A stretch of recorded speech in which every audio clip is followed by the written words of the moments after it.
closed session.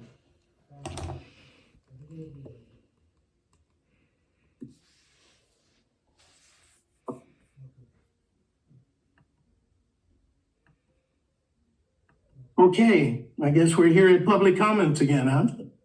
At this time, any person may address the board on any subject within the district's jurisdiction which is not on the agenda.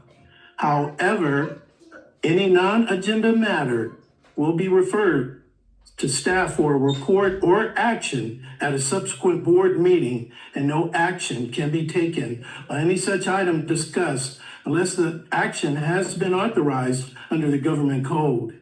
Any person may also address the board on any agenda matter at the time that matter is discussed prior to board consideration and action. Speakers are requested to limit comments to 5 minutes. Public comments. Good evening. Hi, my name is Neil Weisenberger, and I am the president of the, I'm going to say it in 2 different ways, Antelope Valley Resource Conservation District, but we are now known as the Canyons to the Desert Resource Conservation District. That fits our jurisdiction a little bit more because our boundaries go from the San Bernardino line to the Ventura line, all the way down to Stevenson Ranch, around Santa Clarita, all the way along the base of the San Gabriel's and back over the hill. So calling us Antelope Valley just didn't quite fit our region. So we're now known as the Canyons to the Desert. Little side note, it's because we're trying to annex in Santa Clarita into it also so that we have the Santa Clara River watershed all the way to the Ventura line that we can control or have access to or ability to work with. So we had kind of a change about 1.5 years ago. Our executive director passed away unexpectedly, and we've been doing all sorts of trying to get ourselves back in board, and I can give you some great horror stories about remote working on a personal computer and then trying to get the information after the person passes away. So that took some time to get our stuff. So we were having a lot of discovery. So now we're kind of in the mode of going back around everybody and saying, hi, this is who we are. So we haven't even been, we've been here, I know that. Vicky Roosh used to come all the time. Right. But, you know, there's places we haven't been in 20 years. So going back and kind of introducing ourselves and saying what's going on and going from there. So, getting through that quickly here because I know you want to get home tonight. We have some activities going on that you might be interested in. Just gonna have everybody passing around. We are now doing Thursday night Zoom gardening classes. Free. People text our outreach coordinator and they send them a link. And so like tomorrow night we're doing pruning and fruit trees. Okay. And you know, we do soils, we do all sorts of things. And seasonally, an hour long, half an hour for questions, and kind of hopefully on a specific topic for the homeowners. So we have that going on. Great. As one of our activities right now. Tidbit for the future. I can say it and keep there, I can't because I'm the president. He's just it looks like we'll have lawn rebates back and lawn removal rebates back in spring. Right now we're kind of on hiatus, but probably will come back in spring of this year through the following year, through 27, 28, they take this. So that's probably going to come up. The other thing that we're working on right now, which you have I'm guessing you have an opportunity to become a part of, we are writing a Proposition 4 grant. That is, what is a climate control grant, but it's everything in the world grant. $1 billion went to this $10 billion proposition that we passed last November. $1 billion of it went to the Wildlife Conservancy group and for wildlife and desert restoration is on that group. So we're writing a grant right now, about $1.5 million for doing some restoration of native habitats with monarch butterfly components to it. So we've identified, they're kind of outside of our identified because we were trying to do a pavement line along the San Gabriel's, there of Quail Lake and then coming down to Fairmont Buttes and working our way all the way to San Bernardino line. But there's nothing saying that you couldn't be part of that if you want to identify some land. We're kind of doing 1 acre sites, and even though it might be a 160 acre parcel that you have, we could do 10 sites on it. If we wanted to in there and putting in native plants. And then like we're saying, pollinator plants and nectar plants and larva plants, all that are native along with it in that process. So we're working on that grant right now. And of course, I don't know how much Vicki said and how much you remember and that's all that stuff. Our district only goes probably about a mile that way. So we don't have probably all of your district within our district because we don't quite go that far. You know, maybe we could talk to Tehachapi or whatever, see if they will let us poach a little line or something. I think. So that's kind of what we're here to, is just to say hi. And Derek Winkle is our outreach coordinator now. So Derek will probably pop into a meeting once in a while, or if you want something on the agenda from us, more information or whatever. He's the contact and he's probably going to be the spokesman. We probably will. I believe Vicki was out last year, did a workshop, a Saturday morning workshop out here. I think you're familiar, huh? Director Webb Director Webb. Yeah, he's a problem already. Oh, okay. So you know him. Okay. Yeah, I'm coming. You are the reason why I have a contractor's license now. Well, see, I had your class way back, and let me show what you did to us. You took us out to a residential property, and we did irrigation. And let me show what you taught me. You said never put it along here because you crack it, you use a swing arm. You put the head here and use a swing arm. I remember that, and thank you very much, very sincere. Now with the landscape ordinance, the state landscape ordinance, you're not even supposed to have that sprinkler within 4 feet of the sidewalk. But because of you, I got your contractor's license. You don't teach it, you retire from teaching. Retired and they killed the program. Oh, you say, let me take it. I was at ABC for 30 Yeah, years. and the other day I looked for it because I wanted to take some, I looked, and that's why you left me out the program no longer. But thank you very much, sir. Well, Yeah, thank you. see, that's why I knew it, Simon. Right. Yeah. But you think you'll get funding for the lawn desertscape rebate program? Yeah, and it's part of the hiatus is we have a real challenge. I must let out the dirty laundry a little bit, I guess. The executive director who passed away took the Prop 1 money, a lot of it up front, and then spent it on other things. Instead of, you're supposed to bill for it as I used it. So now they're not going to let us have any money up front.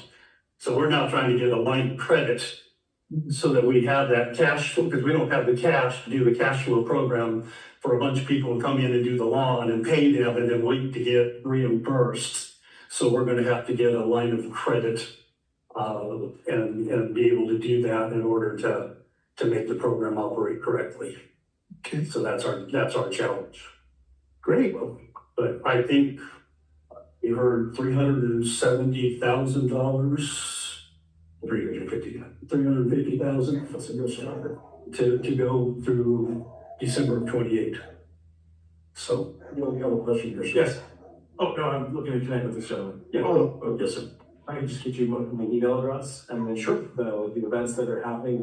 It's actually at the bottom of that flyer. Oh, sweet, yes, very Yeah, good. you should have it already directly there. Very soon.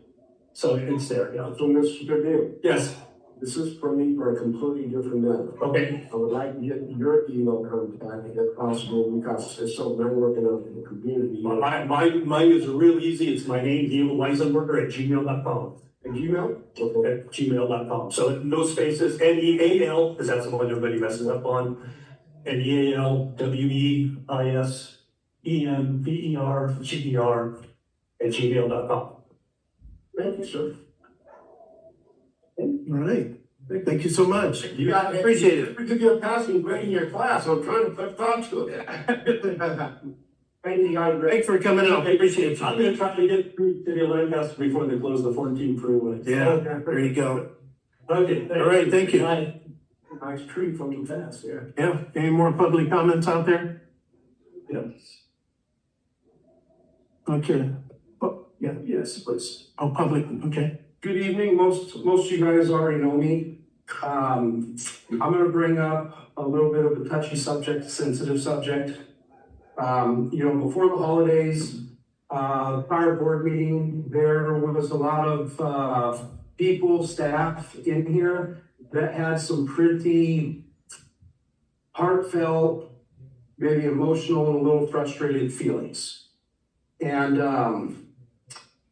everywhere through the lines, you need to be able to look between the lines and come to common ground.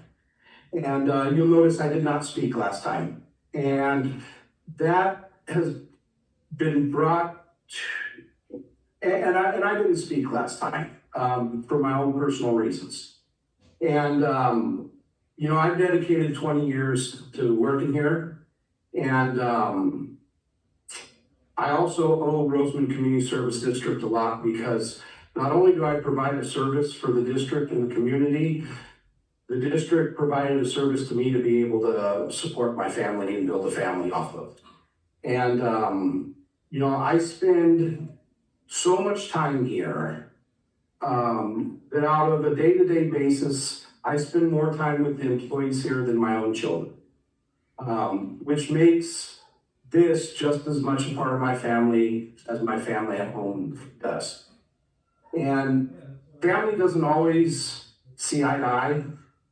Family doesn't always get along. And since the past board meeting, we've kind of experienced some of that. And a lot of the issues from the past board meeting are being worked on internally and making progress in a good way, I believe.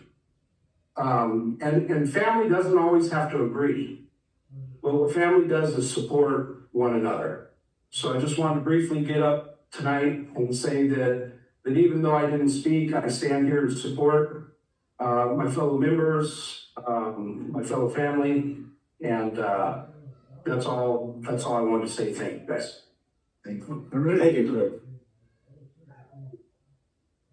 What was your name and address? Greg Washington. Keep up the great work, Becker. Okay, voluntary public roll call via teleconference.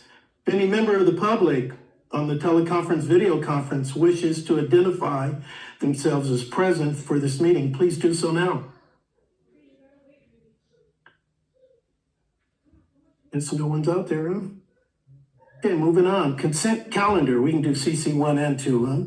Review of the check voucher register dated December 2nd, 2025 through January 5th, 2026. Also includes payroll direct deposit dated December 3rd, 2025. Payroll checks dated December 3rd, 2025. Payroll direct dated December 17th, 2025. Payroll checks dated December 17th, 2025, as well as direct deposit dated December 31st, 2025. Motion to approve CC 1 and 2. Okay, Glennon. Second by Webb. Discussion? All in favor? Aye. All opposed? 4-0. Minutes. M1 through M9. That's a Finance Committee meeting in November 18th. November 19th, Personnel Committee meeting. The November 20th, Government and Community Relations meeting. And approval of the Ad hoc Emergency Preparedness meeting. The December 16th, Finance Committee meeting, December 16th, Personnel Committee meeting, the December 18th, 2025 Wastewater Committee meeting minutes, December 8th, 2025 Special Board meeting minutes, December 10th, 2025 Regular Board meeting minutes. Motion to approve? Motion by Webb, second? Aye. Second by Director Hernandez. Discussion? All in favor? Aye. Opposed? It's 4-0. Okay, new business. ND1, approval of the wastewater treatment plant sludge dewatering improvements, project bid documents, and authorize the advertisements to bid. Presenter is General Manager Kim Domingo. Thank you, Mr. President. This before you tonight is the actual bid documents for the sludge dewatering improvement project. We have been working on this project. It was identified back before the adoption of the 23-24 fiscal year budget. The project has been worked on and designed, and now it's to a point where it's ready for to advertise for bids. Just to give you a little bit of background as to why this project is needed. The wastewater plant project included an expansion of sludge drying beds. And an additional 6 beds. There were an original 6 beds that were part of the original 500,000 gallon tertiary plant project. And then additional 6 beds were installed as part of the most recent expansion project. It was expected that these sludge drying beds would receive sludge at about 1% solids, about 99% water, basically. So very fluid mixture. And the design of the beds is such that you load the bed up with this sludge mixture. The solids are supposed to settle out. You're supposed to keep loading it. The solids settle out. You decant it back to the headworks. There's some issues with the way the beds have been arranged. It's very difficult to get as much water as you possibly could out of the beds, and especially not maybe this last year, but the year prior, and absolutely this current year. We've had some weather conditions in the wintertime that it's very apparent that these sludge drying beds would not be able to keep up with the sludge processing. Because one of the things that is required is you can only store sludge on site for 2 years. And so in order for Ryan and his team to get out and make sure that the sludge is at least dry enough, and by the way, we're charged by the tonnage when it's all about site. So the more water it has, the more money it's going to cost, right? So Ryan does his best to get as much water out of the sludge before he calls to have it hauled, and it's very apparent that it's just not sustainable. So we started looking at options 2 years ago. We looked at several systems. The one system that we decided on is the same system they use at City of Tehachapi. So the fact that we have another treatment plant that uses, and it's the screw press, called the screw press. The fact that there's one nearby that we can go to and basically have someone to call that's local that you can ask to help with operational issues or anything like that was huge in the decision to go that way. The other huge reason is because this particular technology is the least complicated mechanically, and it takes the least amount of power over time. So it makes the most sense. And the design, if you had a chance to look over the drawings, it's integrated with the most sludge drying pad slab project, so that it's tied into that. That's how it was planned. That's how it's designed. And the fact that Ryan is here tonight tells me that he really wanted to make sure you guys approved it. So, but yeah, the recommendation is to approve. The budget or the estimated construction, the engineer's estimate on the project is about $2.3 million. The, 5-year capital improvement plan shows a budget of 4.25, so there's, we won't know what the actual cost is until we actually open bids. But, right now, it looks like we're gonna be well under the budget, yes, sir. Sir, real quick before you keep going, does this have to be updated, the processing, but once we put it in, what's working, you know, you said, is that something that technology we're gonna go with, is gonna be around for a minute? Or is it, we'll be back in, say, 5 years, updated, so, It's actually one of the more recent developments. okay. So it's, if you're saying, is it cutting edge? We're not gonna cut edge, but we're not gonna be back in 2 years saying, oh, we gotta get a tighter screw. I don't know, Ryan now keeps asking for more equipment. I can't control that, but no, We're just go from It's this, a validated piece of equipment that is tried and true and that will be around for, yeah, no, it's, I just, yeah, but no, we sized it, we actually sized it so that, it would operate, was it 17 hours in the day? Yeah. Yeah, it's gonna be operated 17 hours in the day, very slow, yes. now I have a question about that. Yeah. From a capacity standpoint, you know, the community's going out, the developers are building more and more. Is this based on what we have now, or are you guys anticipating a build out, accommodate more coming in with these other, our community serving? It's actually designed for the current plant capacity, so it's already built, so capacities are built in, plus. So, 17 hours, so yeah, it's got about another 25% capacity built in. So it can keep going, and then even in that, you don't have downtime for it. Now, what, from a maintenance standpoint, what kind of maintenance are you looking at? maintenance consists of inspecting the screw plates, inspecting the presses. Weekly, there's a rinse out and wash process. Morning, you'll check it, inspect the polymer. That's your guys.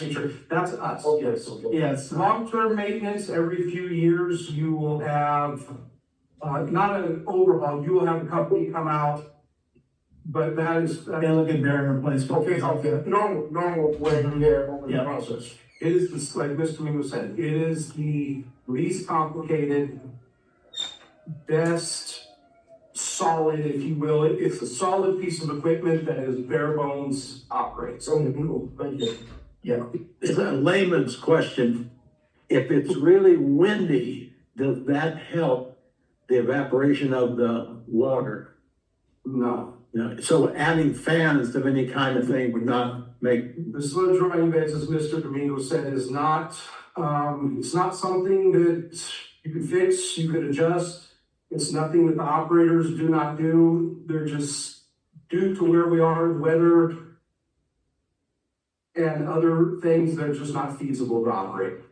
I will say this, I have actually been out there at the plant, and one of Ryan's operators is on a tractor trying to stir up soup.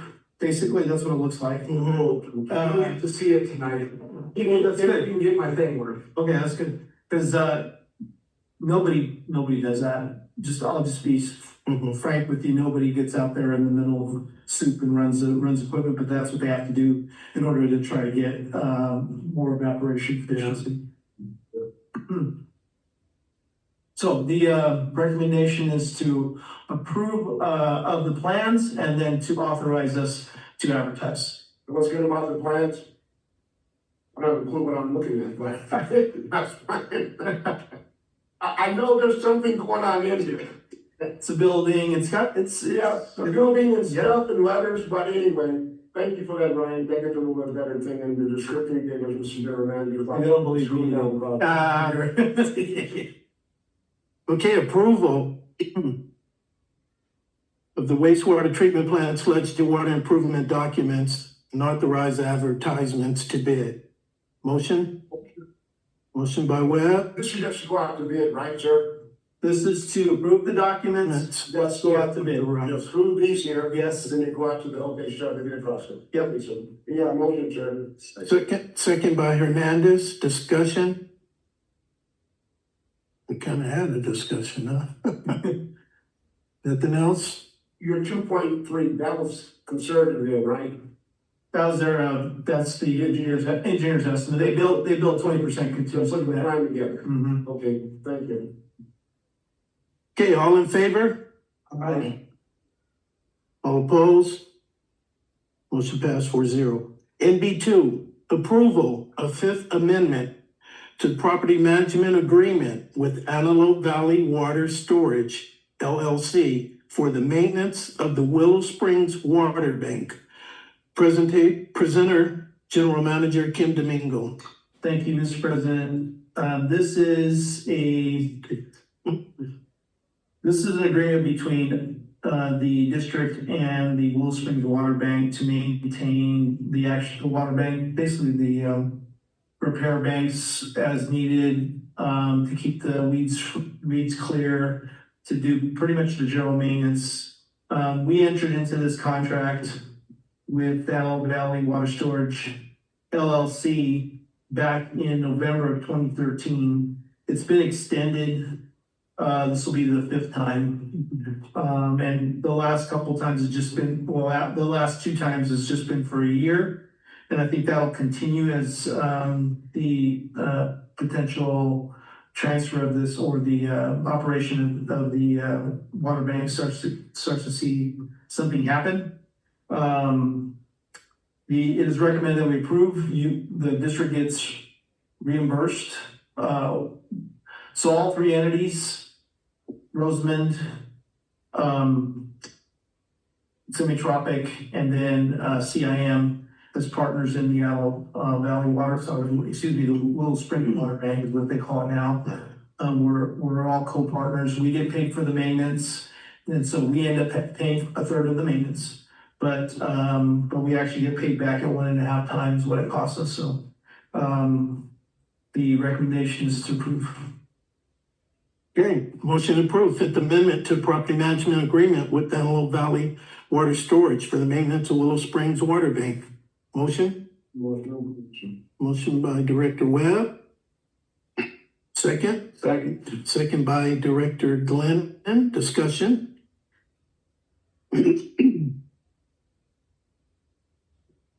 No discussion? All in favor? Aye. All opposed? New business 2 passed 4-0. Okay, discussion items. D1, hexavalent, did I say that right? Hexavalent chromium notice to customers. Presenter, General Manager Kim Domingo.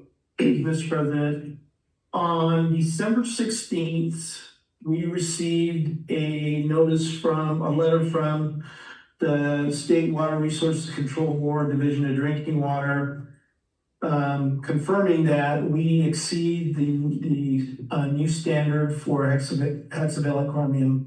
That level was lowered from 50 parts per billion to 10 parts per billion.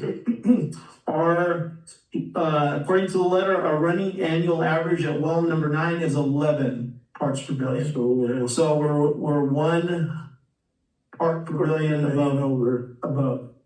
And because of that, we need to inform our customers that it does not meet the new standard. So we wanted to make sure that you were aware of that, because you may be approached in public by the public, which I would encourage you to just say that, we're trying to meet. We have a plan to meet the drinking water requirements within the time frame that is that the legislature has extended. So, but we are going to send a notification, so it's gonna come out. I will say this: it was actually posted on the website on December 22nd, 2025. So people already have access to it. We received the letter from the Division of Drinking Water on December 16th. We had 30 days to issue it. We asked for an extension so we could send it out with the customer bills. We received approval to do that. So they will go out and mail to the customers by the 28th of this month. So we will be in compliance with our notification, but the board should be aware you may get approached on that. And if that happens and you don't feel comfortable in answering, absolutely have them call my office. And I will try to explain what we're trying to do and What I would encourage people to do is go to the EPA's website to determine for themselves, because, what the effects of, or why they lowered it down, they being the EPA, and California lowered it down to 10 parts per billion. So that's what I would encourage you to do. All right. So question for you, sir. Yes, sir. The the 50 parts per billion that you're, the reason being, did they give us a reason why they changed that number so dramatically? Yeah, very similar to what happened with arsenic. The study was done, was performed by EPA, and a decision was made by the regulators and the public health officials to lower it.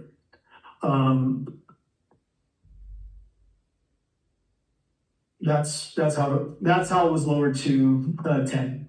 Yes. So then everyone has to go out and buy equipment now. Potentially, Yeah, that's what I'm saying. So Potentially. immediately we dropped it a lot. Now you have to buy new equipment to clean it up, okay? potentially, yeah.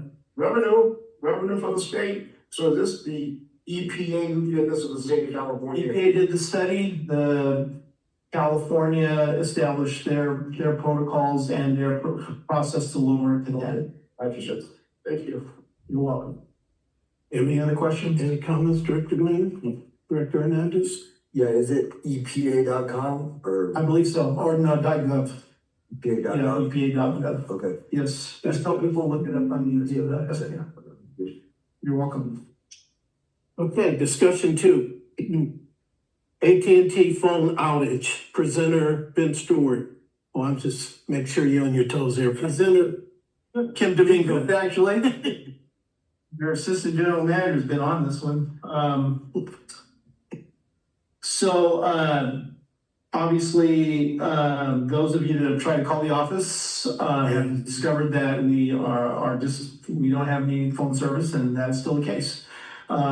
Since we discovered it on Monday, December 22nd. Yes. Yep.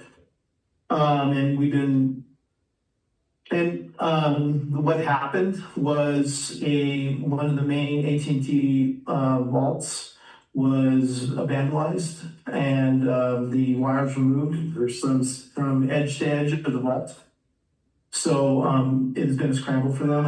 I understand the frustration that AT&T and their crews may be under, but we've been and the assistant general manager Stewart has been on the phone quite a bit with AT&T. We actually were able to recently, was it earlier this week? Or was it last week that we got your cell phone, it transferred to your cell phone last week? Last week you got it. So if they call the number, it actually gets transferred to a cell phone, which we have up front so that it can be answered. So we actually have a way to answer phone calls. It was very tough because, we were going through shut-offs. During a time that, we had no phone service. So it was very tough for customers, and we C-Access made sure that it was on the website so they understood, and we gave them an alternate number to call. So, did we? I don't really have an alternate number, if you give it to me, it's actually my direct forwarding, maybe with my cell phone. Okay. Yeah, and the only reason it wasn't good initially is because we were given, multiple dates with AT&T that it probably takes me back online, understanding the difficulties of dissecting those and getting that online. It's taking one at a time. Yeah. I spoke with the area manager today, and our case has been escalated to the engineers, and they want us to resume restore service soon. She was getting me a call as soon as they have a date. I'm confident since the engineers are involved that we're gonna get it soon. What do they say? But how about this here? Let's get some duct taping copper wire, the rope that put the phone back. This is absurd. Getting 2026, Which is- rather than I last thought that 25. too. This is amazing. Yeah. Amazing. I don't disagree, and that, again, our partners at AT&T, a lot of people are moving away from landlines. And we actually have a project on the books to redo our office phone system, and we are moving towards voice over IP. So this is kind of giving us impetus to kind of push that project, advance that project forward. So we're gonna get this solved one way or the other. But yeah, obviously, a utility cannot be without Really? phone service. Just really, I want to do the conspiracy theory thing, but last year AT&T was adamant about coming away from phone lines, copper phone lines. And I have no doubt in the world that I live in, that the dragging of their feet, which I say dragging because you cannot tell me the White House, City Hall, anywhere else was down. They wouldn't cut, they'd bring that big trailer, the truck out, and you route everything through there. So anyway, good luck on it, and please show what the community's saying. yeah. But I think they deserve better. But this is another we have control, satellite. Great. Yeah. Anything else? Okay, discussion number 3. LAFCO nomination. Presenter, General Manager Kim Domingo. Thank you, Mr. President. This is the Local Area Formation Commission. That's what LAFCO stands for. And what it is it's a commission, so it's a board made up of county supervisors, city representatives from cities, representatives from special districts. And I think there's some ad hoc members as well. And what they do is LAFCO governs service areas. So our interest in LAFCO is anytime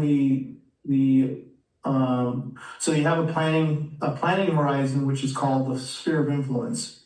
Our sphere of influence goes from Don Road on the north over to Edwards Air Force Base, the boundary line for Edwards, down to Avenue A and over to 90th Street West. So that's our sphere, which is saying that we intend or we plan to provide services within this area. Our district boundary is within that sphere of influence, and it is actually the customers that we serve. So in order for us to serve a customer, they have to be within our boundary. The commission actually approves sphere of influence expansions or reductions, and they approve annexations. And it's to provide orderly service extensions. So cities can't expand into other cities, or say, and a really good example, there might be a good example here in the Antelope Valley, but there's one in the Bakersfield area between City of Shafter and City of Bakersfield, fighting over a common piece of land, or a common corridor, trying to each determine who's going to serve that area. For our intents and purposes, the LAFCO has sent us a letter saying, hey, there's nominations for the special district member. And we wanted to bring that to the board for you to consider. If you wanted to nominate somebody to the board, we want to make sure that opportunity was extended to you. But you would, I think the meetings are once a month. So it would be a once a month commitment. You would get board packets just like you do now. You'd go down to the board chambers over in the county board chambers, and that's where they conduct their business. So if number one, is there an interest from the board to nominate somebody? And number two, if so, I can provide the information to you. I would ask. It is agendized, so if you want to make that determination now, you can.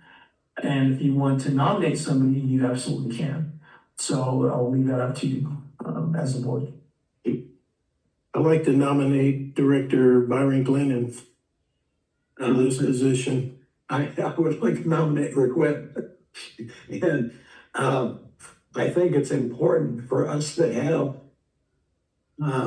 a seat on any board that we can to help represent Roseman. And I'm on our Region 6 and 7 board for Opera. I'm good with Director Webb.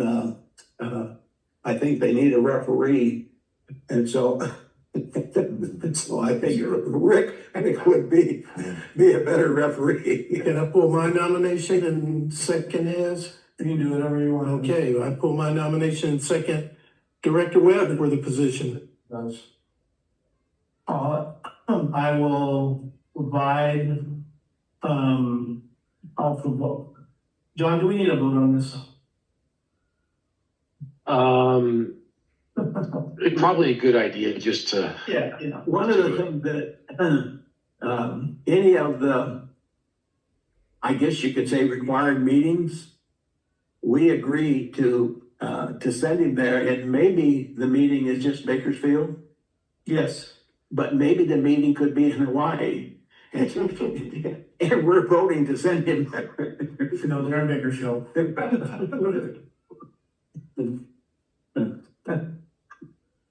So yeah, if there's a motion and a second, that would be great. You take a vote. All right. All in favor? Aye. you have to recuse, no? I can go. You can vote for yourself. Okay. All right. Anyone opposed? Okay, 4-0. All right. Director Webb, LAF, and I thought that was LA Fire Department or something. Sure. Director Webb, I have the nomination form right here, so I'll leave it with you. Great, great. Okay, moving on, directors' reports, comments, committee reports. Start with Director Glennon. Next time we meet on the 28th, I will not be here. I will be in Bakersfield at a meeting. The state of the county of Kern will be reporting at a dinner meeting there on the 28th. You gonna wear a tuxedo? I will be, You gonna wear a tuxedo? I don't think it's that kind of, well, To dress up, I think. it's from 5:30 to about 9 o'clock. Yeah. So right during our time. Okay. All right, Director Webb. Okay, couple things. I'll tell you guys a really funny thing about, he just brought up letters and what they mean. So several years ago, when we were up in, Tahoe at the conference. Yes. I was in a meeting and we were talking about things that happened to you that you thought was funny or whatever. And I remember when the civil unrest was kicking off, my captain kept talking about, BLM. I wasn't familiar at the time with BLM. I kept thinking, why is the Bureau of Land Management an issue with us? Right. And I remember it was kicking off and the captain kept looking at me. He says, come on, he says, what do you know about BLM? I said, well, I know they have the lands, the lands of the government. And he thought I was being funny. I thought BLM was the Bureau of Land. I didn't know it was Black Lives Matter at the time. He gives me a look like, what planet are you? I said, sir, what are we talking about? Right. He said, Black Lives Matter. And I just said, sir, I thought it was the Bureau of Land Management. I stayed with that, and I remember telling the class about him. And it's funny how you was in the game a long time, you think you heard it all. Sometimes you haven't heard it all. So anyway, that's part of it. The other thing, and this is something that I guess it could be coming down the chute, sir. I was speaking with one of the school board trustees. Apparently, on their next election cycle, they're gonna start going by districts. Breaking it up by districts, and I guess he was saying that could be coming to our shop at some point. I said, we haven't heard nothing about it, but I guess that's from election cycle, that could be the next thing coming up. Things going by, the office. Now, I don't know how we plotted out or whatever, but that was last week, I was officiating the game, he had to start by the gym and brought that up. And then lastly, two things about the district as a whole. I see you guys are working through this dynamic with the phones, which I don't know how you guys are smoking mirrors, I guess. But you guys are. Brian, you've always been stand up, you're top notch guy, man, you're locked. And your new assistant general manager, one of the community people called me about a water concern with a mobile home park. And he kind of went out there, researched, and gave me some information so I could give to the citizen about the thing there. So we were able to give them good information because I guess anytime it's a water issue or whatever you want to blame us, it wasn't even our fault. But he was able to go out there and give me some intel into it. Now I'm able to share with the citizen to make things kind of better. Also, I'm telling you, Mr. Hill, the people are doing the job you have there for, thank you for giving me the leadership to do the job. That's what I got. Right. I'd like to tie into one thing that he said. You know, water, tie in. I do not believe Southern Kern Unified School District will be better off with directors from 5 different regions in Roseland.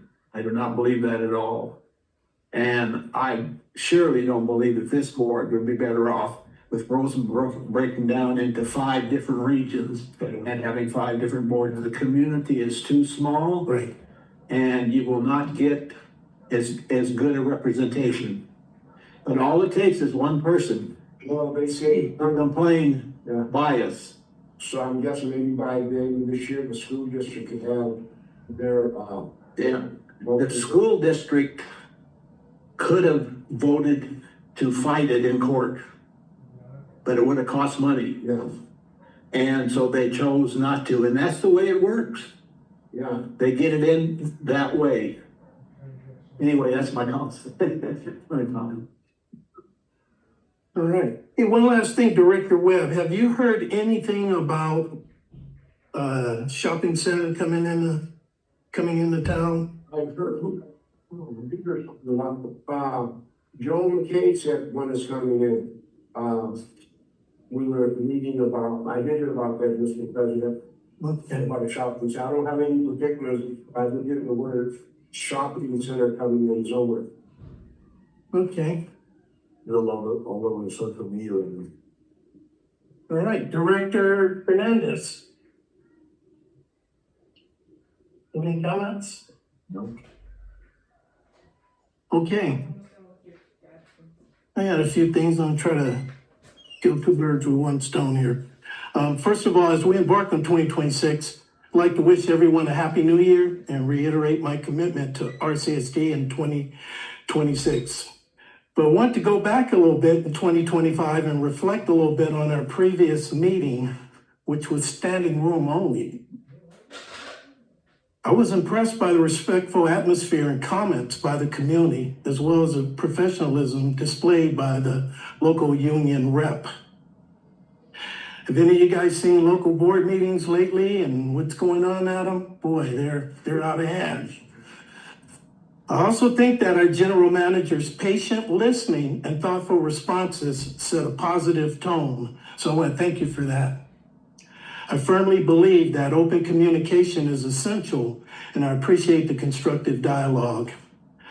I think one of the concerns that was brought up regarding our engineering practices could be resolved if we revive our engineering committee.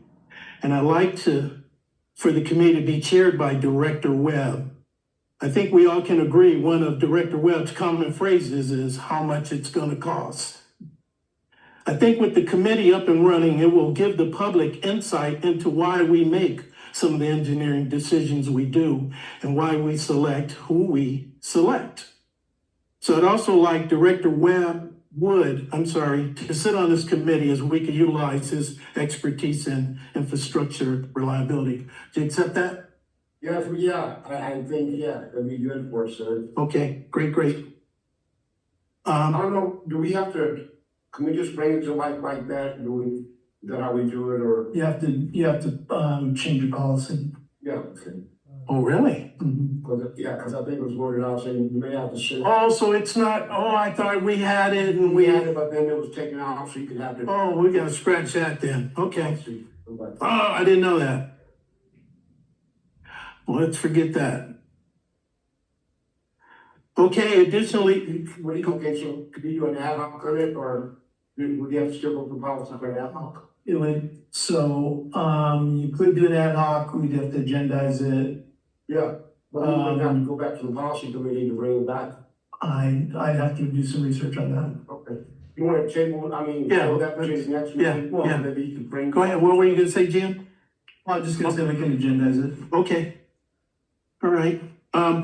Additionally, I'd like to transfer all committee responsibilities that were under former Director Stewart to Director Hernandez. This encompasses sewer policy and emergency response. Now, given Director Hernandez's strong community engagement, I believe it would benefit community and RCSD by Director Hernandez taking my place on Community Governmental Committee while I join the Sewer Committee to collaborate with Director Wood, drawing on my expertise in water distribution. Are you okay with that, or? Yes, sir. Okay, I truly believe this committee alignment will position us for success in 2026. That's all I have. Hey, may I make a comment? Sure. President can't go nowhere no more. He's been to he did a lot. He's moving and shuffling. I know, Can you just repeat who you wanted to move? yeah, we'll go over this. Hernandez taking over the previous president's, remaining committees, Okay, but the other two, you're moving. okay, Hernandez will be, community governmental, Okay, ad hoc. Emergency preparedness. Yeah, okay, I'm sorry, ad hoc emergency preparedness, yeah. if you want, we could talk about that, just to confirm that you're making committee assignments, and then, we can confirm together. Okay, That'd be easier, probably. okay, good. All right, any more questions on that, or? Okay. General Counsel, Mr. Komar, good evening, sir. Good evening. Nothing for you tonight. Nothing tonight. Hey, Mr. John Comar, can you give your compliment, please? Always. Throughout the years, you've always been there for us, and you've always provided good leadership, insight from the leading perspective, and I sincerely appreciate that as a community member and also as a director. Thank you very much, sir. Well, I am, thank you for that nice compliment, and I am here to help, and I do enjoy working with you guys and Kim a lot. So thank you for being diligent and serving the residents of your jurisdiction quite well. Thank you, sir. All right, thank you. Okay, moving over to General Manager update, Jim Domingo. Thank you, Mr. President. I don't have a whole lot to report on. None of you mentioned the East Kern Economic Alliance meeting that we had last week, so I'll mention that. We met here in the boardroom. There were 15 entities in the East Kern area that were represented here. A lot of exciting things. HydroStore was here, for example. AV Edge. There were folks from the first and second districts, supervisors.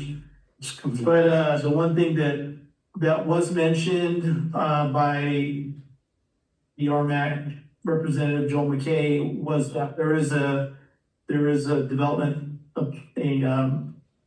that's going on 30th and Roseman Boulevard. It's going to have we've actually had conversations with the developer and their team. They've met here and we've listened to their spiel. They've been trying to make sure they have community support. They understand, and they're listening to what the community needs are. And I think that's one of the main things is they know that community really needs a bank. Community needs something like a UPS store. The community needs a medical office facility. So they were sitting here listening to the community, which I thought was really, really a positive thing. So and they're having a groundbreaking here in a few days. So if you happen to be, I think it's on 16th. Assistant GM, did you mention the In-N-Out Burger? No taco. We need another lane of traffic for I In-N-Out. believe it's 2 eateries, a fueling station, 2 anchor stores. I want to say it was 9 to 11 different smaller businesses. They did not mention names specifically because they were waiting for contracts and stuff, but they assured me that we would not be upset with what comes in. All right, good news. Yeah, so that's pretty exciting. And that was a good meeting. hear about all the stuff that that is happening. Waste management did provide some dates for bulky waste collection. We'll provide those to the access to make sure we get that information out on the website. So that also came from that meeting. So it was really a positive meeting. Good. The other thing I wanted to talk about was,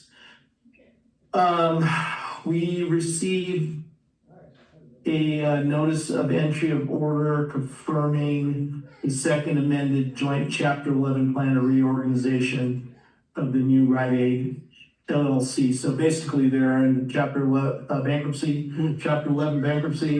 Our exposure, right? So, I believe our director of administration did file a claim already, but our exposure with them, they owe us $400. So, and then other than that, I know that we're getting close on bringing the phase 1A, arsenic consolidation project to you for bid. That's probably gonna take us a couple months because we gotta get some approvals from the state first. But I know the design is very close and it's hooking up the high school and, one of the trailer parks. Elmo Valley, Mobile Park, I believe it is. So, that's coming soon, so look forward to that. That's all I have. All right. Director of Administration update, Kim Domingo. You know, I don't, Sherry did not leave me anything to update you on, except that I know it's been frustrating because of the phone system but the customer service staff's done an excellent job and they continue to do an excellent job. So, kudos to her and her staff. Okay. Public Works update, we'll go over John Houghton, and I'm sure Mr. Becker's gonna take us home, huh? So for John Houghton, If you have any questions, I can try to answer you. okay. After We're the gonna have to, Again, I love the pictures. yeah. I do have a question about one of them. Sir, you said that the blow off, is that something we did or something that Preston did? The blow off, somebody was home shifting and What was that? the Homeowner did it. homeowner was grading the property. Okay, cut off. Oh, Okay. Yes, okay, yeah. You know what's really interesting about when that water gets going? You see in LA all the time, the fire department can never find the turn off in the street. All the water's cascading and they never can find the Turnoffs are under the cascade of water. yeah, there you go, put the school down. No AC one of me turning one off. Getting beat up by it. Yeah, that's no joke. The water is no joke. I do want to make one comment towards the public works crew. On Christmas, we had an issue at the treatment plant, Christmas morning, and Brian Becker and John Houghton were out there while everybody was at home opening presents and very Christmas morning with their family. These two guys were out there making sure that we were still flowing. So I wanted to say thank you to them for doing that. It was awesome. during the rains, did it have quite a bit of impact on us? Well, that's, am I jumping the gun here? So, Okay, all right, okay, we can go, no, you take that. okay, we'll move over to Mr. Becker. Wastewater treatment plant year-end update. Apologize, I'm just getting over from being last sick. Don't get it. Even when you're not sick no more, it stays with you. What we're gonna kind of go over tonight is to provide a summary, of some of the wastewater flows to and from the facility. Some of the water banking activity, I refer to it as water banking, but I don't necessarily refer to it as that. But that leads into some long-term planning for the community and just to bring an end to the 2025 fiscal year. So some of the things that we're gonna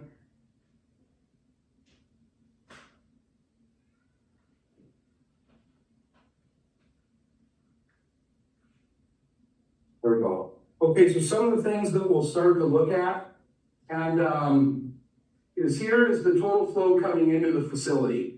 for the treatment plant. That's around 398 million gallons that came in through the fiscal year. That translated into about 395 million gallons being sent through the wastewater treatment plant, and us discharging around 376 million gallons. What that translates into is acre feet. That's what a lot of people talk about. That's what you hear is through acre feet. What that translates into is 1,156 acre feet that we discharged and receive credits for. That being said, the water master takes a 10% off of that. So what we are credited for is 1,040 acre feet being stored into the ground in the 2025 fiscal year. Okay? 160 million of that went to 17.1 percolation pond, 67 million to 2, and 148 million to 17.3. As you scroll over a little bit, towards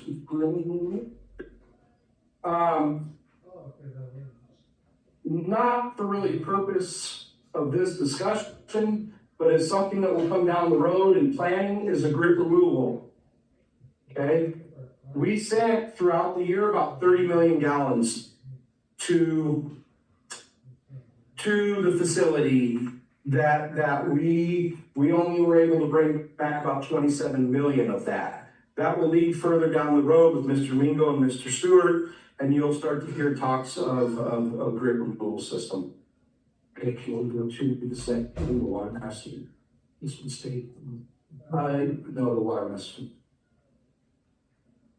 This is one of the reports that I do for water master. Hey, Ryan, I have a question. Yes, sir. What did you do with the 2.7 million gallons? That's a good question. I was wondering that too. I was thinking, should I ask? Got evaporated. He got evaporated at the town. So scroll down, please. Sorry. So one of my weak areas is that I'll admit is technology. So like Mr. Solomon said, hey, if you get this stuff to me a week ahead of time, I can have it all nice and pretty for you. And I said, I don't know how to do that. What I will do is bring you a thumb drive the day of, and I'll scroll down and it's like page 3. The Water Master report will tell us a couple interesting things. You saw that we did about 1,040 acre feet percolated into the ground that we received credit for. Well, Water Master will show you is one. We were on it. Water Master will show you what we currently have stored in the ground from previous years. Now, you can't quote me because as well as I know my plan, I don't know all these numbers off heart. If we get it up or not, we are sitting around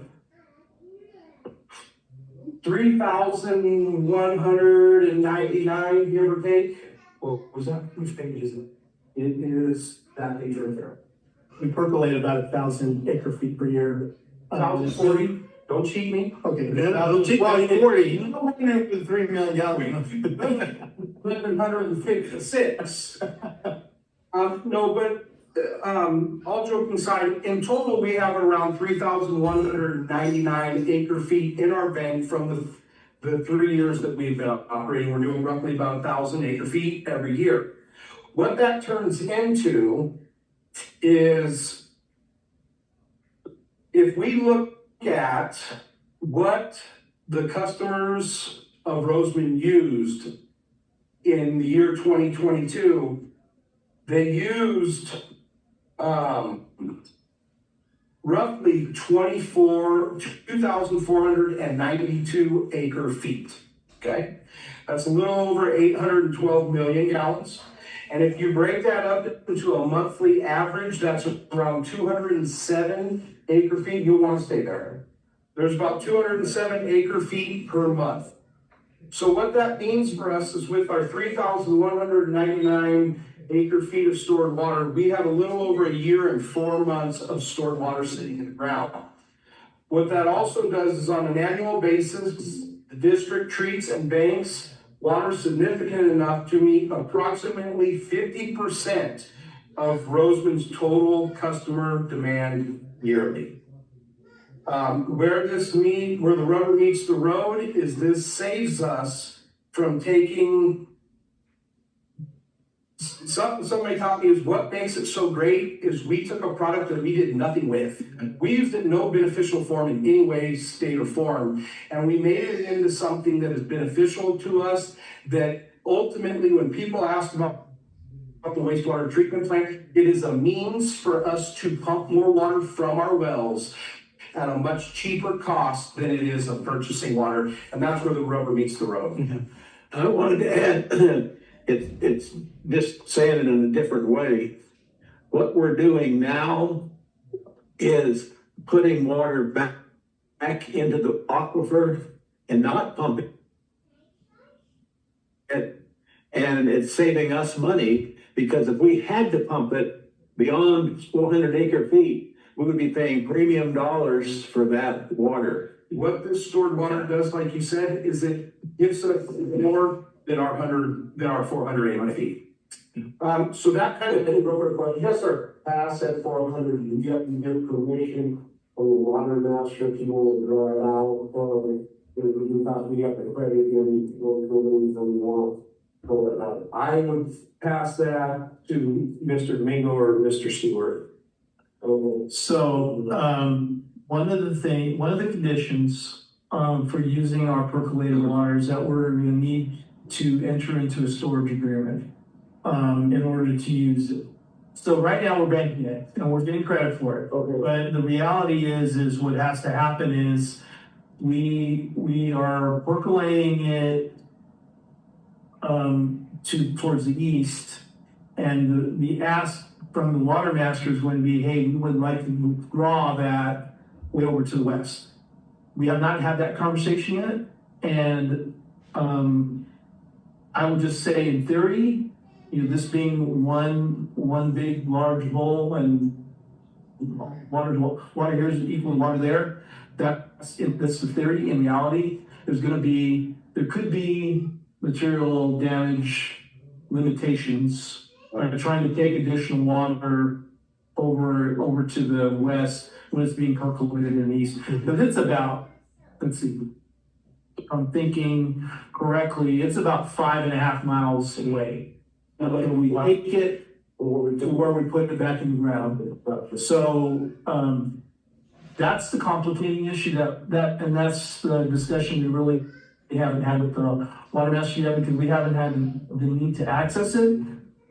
The fact that we're putting it in the ground and it's becoming stored water, we are gonna eventually need to address how that's gonna happen. We're gonna need to identify how we take the water out. And quite frankly, it's, if it's a fraction of the water that we're able to take out, it's still a benefit. It's gonna be cheaper regardless. Because the one thing that isn't being considered here is it's good that we're discharging it where we're discharging it, because it's actually making its way to the east. It's very, very possible if we were gonna need to extract the same water that we're actually putting in, it's very possible we would need to do something very similar to what Palmdale's doing, Palmdale Water District, your water project, and that would change dynamics quite a bit. So, that said, to answer the question, yes, we would need to go to the water master and we have to do an analysis. They would have to do an analysis to determine, what they would allow us to take out. The overall thing is low, so it makes it. Correct. Yeah, and when you talk about material injury analysis, it's when you extract water at a certain location, they are checking to see how you're affecting your nearby neighbors. So if we're saying we're gonna take another 1,000 acre feet per year, that's a pretty significant additional take from an area, which could adversely affect your neighbors. It could. Not saying it will, but I'm just saying it could. Right. And two last graphs I'd like to show you. Here's the trends over when we started the plant in 2022. And you can see that even though the town has grown, we peaks and valleys, we are starting to see a little bit higher. We're obviously higher towards our winter months coming in and then slowing back down through summer and then back higher. Can I comment on that, Ryan? Yes, sir. Part of the reason is because we are getting a lot of inflow from stormwater. Yeah, we are getting a lot of inflow. We're trying to address that, just see that, just so aware. This is a graph of BOD. That is one of the components a lot of people worry about with what we're doing. Our effluent BOD limit is 30. And the graph is hard to see, but 90% of our life, we're right at 5, 6. Not bad money, okay. And a lot of the times, non-detect going through here. In the early parts, we were going through growing of bacteria. Long story short, it all is about a biomass. And as you can see, we hover right around 5, 6. And like Ms. Ringo said, the limit is 30. You speak to anybody about what the numbers of this place is, they'll frankly tell you that you're mistaken and it's wrong. It is correct. And then total nitrogen. Total nitrogen is the big one. Our total nitrogen has to be less than 10, okay? And total nitrogen is composed of 4 different factors: ammonia, nitrate, nitrite, and TKN. And as you can see, we live 90% of our life at around 2 or 3. Mr. Domingo knows any of those little spikes where you've seen a 6, right at a 5, and a 5.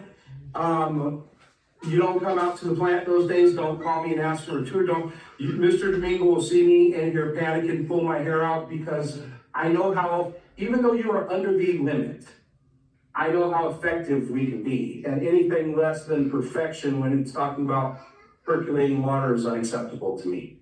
So those were the 3 graphs. Mr. Wood would have loved all those.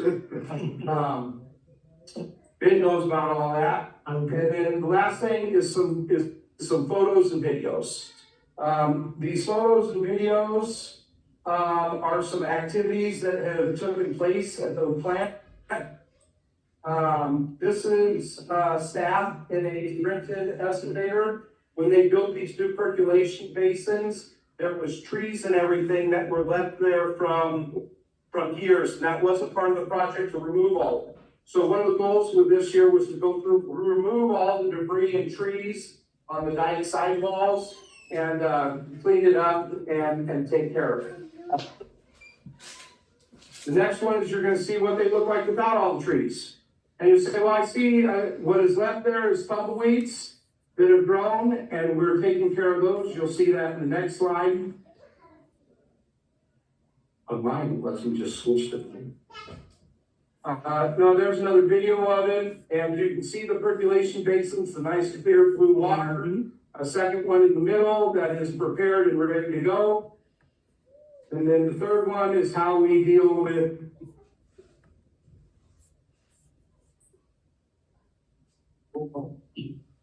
control burns. We have a propane tank out there with a 35-foot log and walk around the banks and light the debris. We've also been using the road writings that we acquired to spread around the property to make things accessible. This was a big project. That's our headworks. We had, well, it was stainless, or it was not stainless steel. We had a bolt, an anchor, a ridiculous amount, a $50 bolt or anchor, which it was not. Yeah. Right. That did its job. It's been in there for 30 years. But to be able to access this, you had to put in an extendable boom lift down in there, if you will. So this was the big crane company putting it down in there. The next one is just a video of the guys. Now, on that back wall, if you can play it one more time, on this back wall, right there, there's the little anchor that broke. Why replace a little $10, $15, $20 anchor? It supports the ventilation system that's in there. And if that fell down into our wet well, You'd be in trouble. we'd be in trouble. So there was that. That was a fun project. Looks like fun.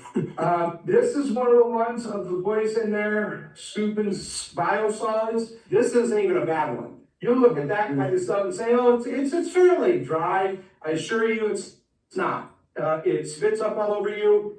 You can see to the side, once you break the crust, it's a soupy mess. And that's good. That's not even bad. Ask me the excavator, just letting you guys know that I do leave the office and work occasionally. This is Brian. Brian and Sean are out on what we're called a bio barge. We use the rented excavator to set our bio barge out in the water. That is one of our diffuser systems for the irrigation basin. They're on the deck. If you look by their feet, it's hard to see. I know what it is. It's a diffuser assembly. Each chain, here's the vertical chain that you saw them lifting. There's 19 of those. Each chain has 7 diffuser assemblies on it with 5 sleeves per diffuser assembly. And it's that right there laying across there. If I had a vertical shot of it, there's 5 tubes that displace oxygen to get fine bubble diffusers. That's what triggers the organisms and the biomass to treat the water. The daily cleanings of the bar stream. Here are the boys. Oh, I had a real good song playing too, I think. It's all right. These are the boys out taking care of the perk ponds. First, we till them to get rid of all the weeds and everything, and then we rip them. So when we acquired this equipment, know that it's going to good use. Good. Picture. That looks really good. Looks real good. Perk ponds. What we are starting to see with high winds is erosions on the side. There is geo-webbing in there, so it is not eroding anything. It's just washing the rock away, which in the next few years, we'll budget for that and replace some of the rock that's in there. I was privileged enough to go to Tri-State. It is in Las Vegas. It is one of, if not the largest wastewater seminar, and I was invited to come and give a presentation on Roseman and our wastewater treatment plant, what we accomplished. I did that along with Sean Pimentel. Now, Sean looks real good. He's standing over there in the corner. I was small standing. Well, I have to move around and talk. I can't stand behind the podium. I don't feel safe. But I was privileged enough to do that with Sean. There's a picture of us after the presentation. Mr. Domingo, Mr. Stewart, a lot of people from Courtsville, other districts. I missed my big dream of new employment there. And they wanted to take me on, make me a millionaire, and I decided. You decided that. Have we gotten any significant feedback from that? I've been asked to go do another one. That's good feedback. But I want to take a year, and if I'm going to do another one, I want to have some plant data that I can process and show the efficiency of our treatment plant. This, Mr. Woods would have loved this again. The other day I went to show Mr. Domingo. Any operator will tell you a wastewater treatment plant, anything under 3 foot sludge blanket in their clarifiers is optimal. Due to the fluctuation in flows of our particular plant, if you go out in the morning, we can't even keep a foot of sludge in there because it is settling and compacting so fast. After feeding the plant a high rate of flow, you're still only at less than 2 foot sludge blanket, which is phenomenal. They say settling at 500 ml in a 30-minute is superb. We're this morning at 350 in a 30-minute period. Dealing with the rains. Won't get too much into that. I'm working with Mr. Stewart, Mr. Domingo. You guys will hear about it in the future. We have to address a long-term plan.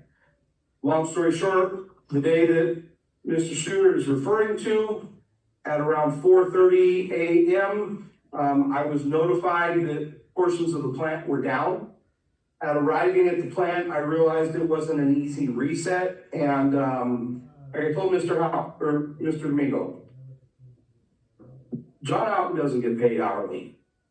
And message John, And John was there immediately and stayed with me. We finally got everything back in limp mode by about 10:30. I got home at around 11.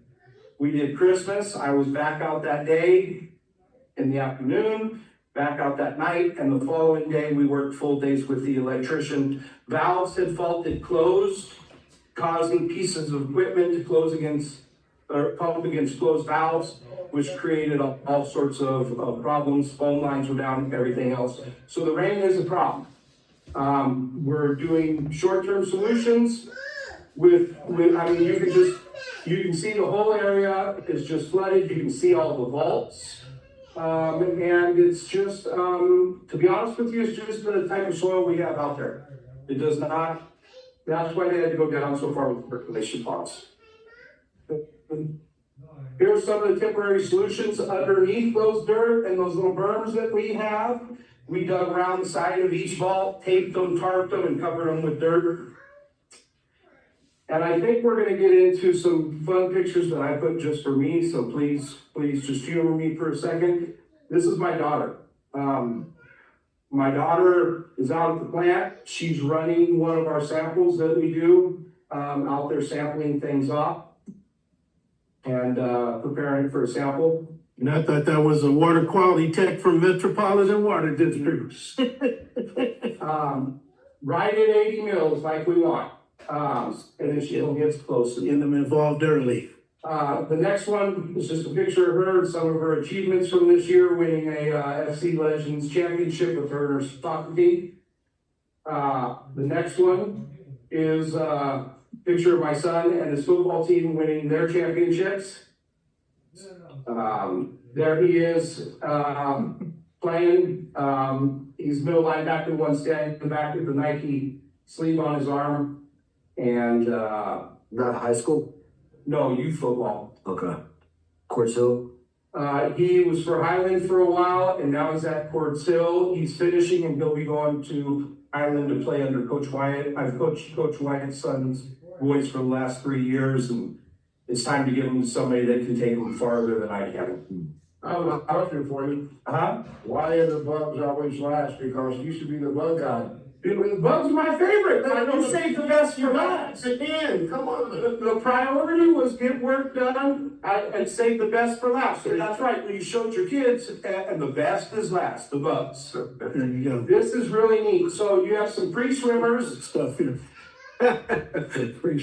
So you see a huge cluster of soxiliates, and you can see all of them working, doing their thing. This is really neat.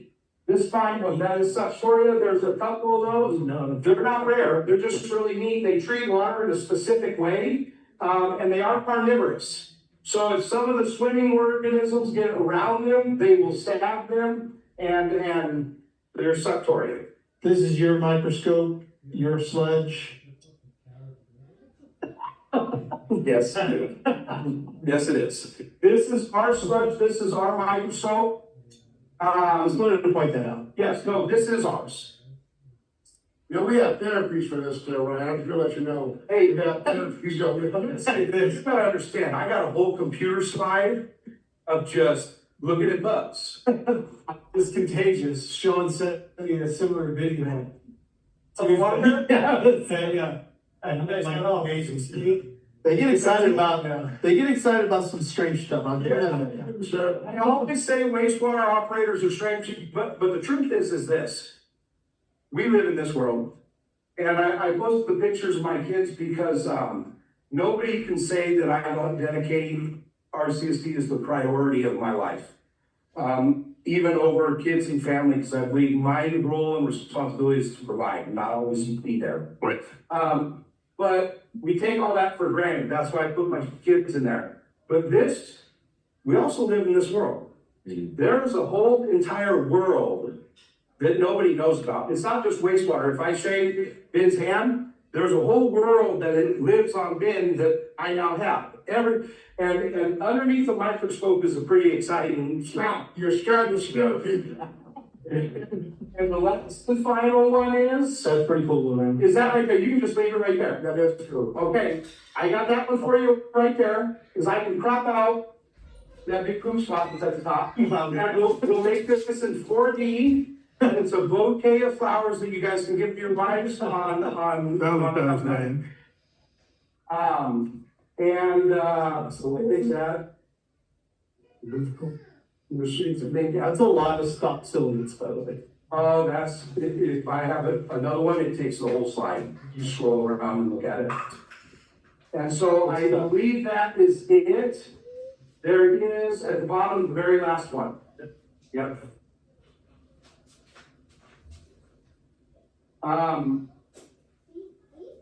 This was a personal project of mine that I did, whether it opens or not is irrelevant. We weren't gonna go through it, I was just gonna skim and just show you. That was a personal project of mine, with youth. Bringing youth out, it's about a 70-thing PowerPoint of everything and anything. And it wasn't just any youth, for safety concerns and reasons. It was. I just wanted to point out that, we did get permission apparently from the parents. Yes. For the minor to be at the wastewater plant nesting with, Any liability hazards, grounding, anything like that, you know, Fire, as a director, I'm gonna flex my director powers. There, lots of there. So here, it's a day at work with all that. And just go down, there's a whole slice, but just go down. Just go down to like, that one right there. This one, yeah, that's fine, either one of those two. Now, there's videos in there. All of these are videos, but here's what's neat, I think we all share this. My kids, personally don't like learning straight from me, right? So when I bring them out, I sit them with Sean, and Sean teaches them everything. He's teaching them how to prepare our samples, how to pour them in there, and then we have my son do all of them. Will that help? One more. Even to. Yeah, just scroll up so you can see all of them. Click that one, we'll go with that one, the one you just had. There you go. There's him, grabbing an aeration basin sample. Wow. He's got his steel toe boots on, he's ready to work. And so that's just a little bit of personal stuff for me. One more now.